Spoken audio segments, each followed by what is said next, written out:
நேற்று குடிவரவு அமலாக்க பிரிவை இமிகிரேஷன் சேர்ந்த அதிகாரிகள் மற்றும் பணியாளர்கள் குழு கோலாலம்பூரில் வெவ்வேறு இடங்களில் நடத்திய அதிரடி பரிசோதனையில் மொத்தம் 60 சந்தேகத்திற்குரிய சட்டவிரோத குடியேறிகள் கைது செய்யப்பட்டுள்ளனர் என்று கோலாலம்பூர் குடிவரவு இயக்குனர் வான் முகமது சோஃபி வான் யூசுப் கூறியுள்ளார். நடவடிக்கையின் போது சோதனை செய்யப்பட்ட மொத்தம் 137 நபர்களில் பாகிஸ்தான், இந்தோனேசியா, மியன்மார் மற்றும் வங்காளதேசத்தை சார்ந்த மொத்தம் 60 பேர் கைது செய்யப்பட்டுள்ள நிலையில் அதில் 31 ஆண்களும் 29 பெண்களும் அடங்குவர் என்பது குறிப்பிடத்தக்கது.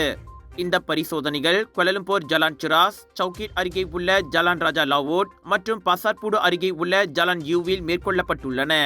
இந்த நடவடிக்கையின் போது சட்டவிரோத குடியேறிகள் கைது செய்யப்படுவதை தவிர்க்க பல்வேறு தந்திரங்களை பயன்படுத்தியுள்ளனர் என்றும் அவர்களில் சிலர் 2வது மாடியில் இருந்து குதிக்க தயாராக இருந்தனர் என்றும் மேலும் சிலர் மயக்கம் வருவது போல் நடித்தனர் என்றும் வான் முகமது குறிப்பிட்டுள்ளார். இந்த வழக்கு குடியேற்ற சட்டத்தின் கீழ் பதிவு செய்யப்பட்ட நிலையில் அனைத்து கைதிகளும் கோலாலம்பூர் குடியேற்ற பிரிவின் மேல் நடவடிக்கைகளுக்காக அழைத்து செல்லப்பட்டுள்ளனர் என்றும் அவர் மேலும் தெரிவித்துள்ளார்.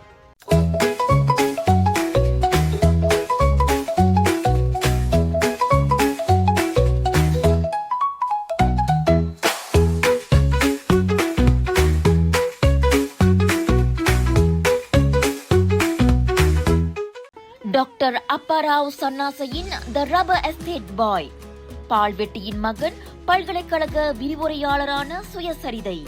இவரின் மகள் டாக்டர் நிஷாந்தி அப்பாராவ் கைவண்ணத்தில் உருவான டிவினிட்டி இன் டைவர்சிட்டி 108 இந்து தெய்வங்களின் சுருக்க கதை.